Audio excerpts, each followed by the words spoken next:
Not since the Gloria Tapes has the public been able to observe the psychotherapy process interacted between therapist and client. Now, with the Lucy Tapes, you are again allowed to witness several modalities of psychotherapy played out in the therapy room.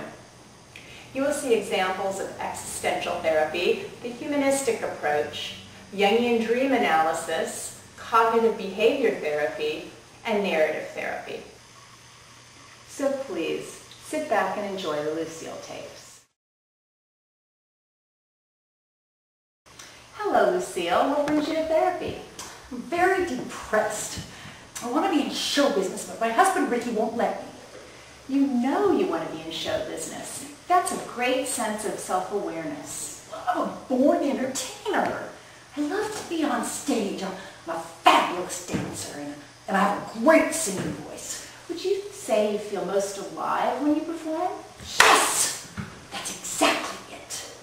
I feel like I'm wasting my life being a housewife. I see. You realize that life is short and it's important for you to make the most out of your existence. Doctor, could you please explain that to Ricky? During the last vignette, you were able to see Lucille contemplate the real issues of feeling alive in terms of her potentialities and awareness of her actual being. The main concept of existential analysis is concerned with what we call ontology, the science of being. The therapist's goal is to know the client as a person, which is more meaningful than just knowing about the client. Hello, Lucille.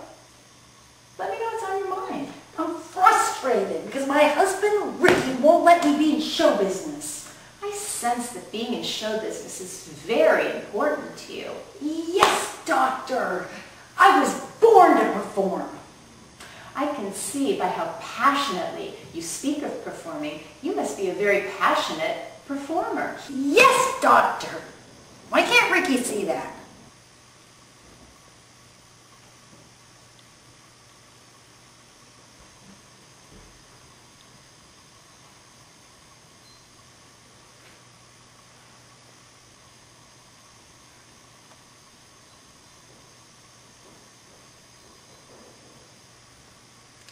Lucille, I wish I could tell you the answer to that, but I will let you know that I'll be here every step of the way to help you find out.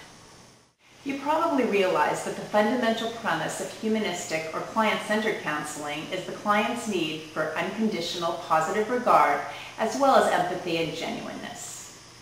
Carl Rogers thought these to be the core conditions of change and most effective and reliable when carried out in the therapy room. The humanistic approach acknowledges that people are intrinsically good and capable of finding their own way. The therapist serves only as a gentle guide. Hello, Lucille. I understand you have a dream you want to share with me. Yes, I do, doctor. I dreamed I was coming home with an armload of groceries, and I couldn't find my keys. But I could hear Ricky and the Mertzes inside laughing. I knocked and knocked and no one answered. So while they were laughing and festivities were going on, I looked and my vegetables were wilting before my very eyes. And Mrs. Trumbull popped her head out of the apartment and said, "Honey, you better put those in that icebox." Interesting dream, Lucille. I could sense your anger and frustration. What do you think the dream meant? That I should have my groceries delivered? Well, I've never done this before. Can you guide me? Well, a good place to start is to look at the dream images and what they mean to you, what your association with them are. When you think of the key, what comes to mind? A lock, a metal, monkey, Ricky! I see, Ricky. Is he locking you out in some sense? Yes, doctor. He's not letting me be in show business. Very interesting. What about the vegetables? Oh, Those must be my wilting dreams. Excellent associations. May I offer you some of my own thoughts? Yes, Doctor. Well, I wonder if the presence of Mrs. Trumbull could be seen as the archetype of the wise old crone. Lucille, what would the wise old crone have to say to you? That I should take my show business career into my own hands. Gee, that's a terrific idea. Sigmund Freud said, the interpretation of dreams is in fact the royal road to a knowledge of the unconscious. Exploring dreams in this manner can work to uncover unconscious material in the same way that free association works in classical psychoanalysis. By examining the secret inner life played out in our dreams, we strive to achieve what Jung called individuation, the lifelong process of becoming a complete human being. Feeling depressed and angry. Can you tell me what thoughts you are having that may make you feel depressed? Why, yes. My husband Ricky is doing everything possible to keep me out of show business. Really? Does a particular situation come to mind? Ricky always lets the Mertzes be in the show. I can just picture those fat Mertzes up on the stage. What were you thinking just before you had that image? If Ricky doesn't let me in this show, I'll never be in show business. How much do you think this is true on a scale from, say, 1 to 100? I'm 100% positive. Well, you're 100% absolutely sure this is true. Let's think of some evidence that doesn't support the thought. Well, I have so much talent, maybe show business will find me. Maybe Ricky will die and my next husband will let me be in show business. Ew!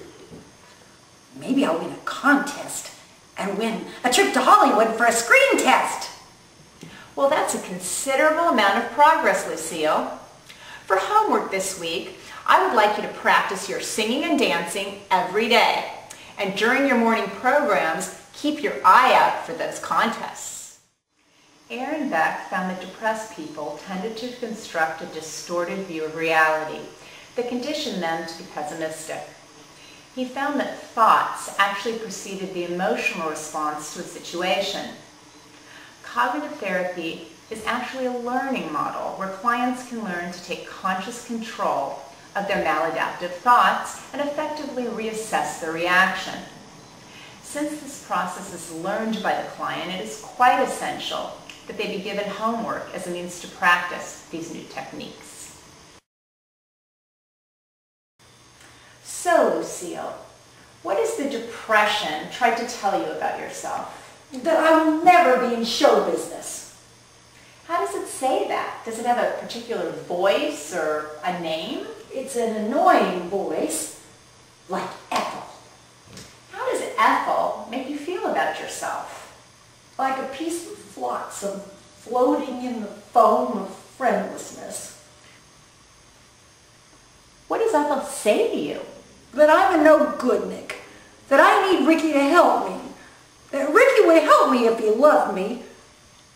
Ricky doesn't love me. Ah! So Ethel makes you feel that Ricky doesn't love you and that you can't make it in show business on your own. Yes, she does. Do you think Ethel's right? No, I don't. What would you say to Ethel if she was right here? Get your hands out of my icebox. How's this conversation going for you, Lucille? Would you like to move on and talk about something else? What were we talking about?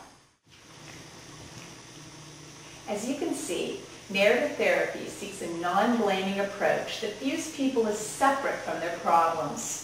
It is common for the therapist to help the client personify their problems, just as Lucille called hers Ethel.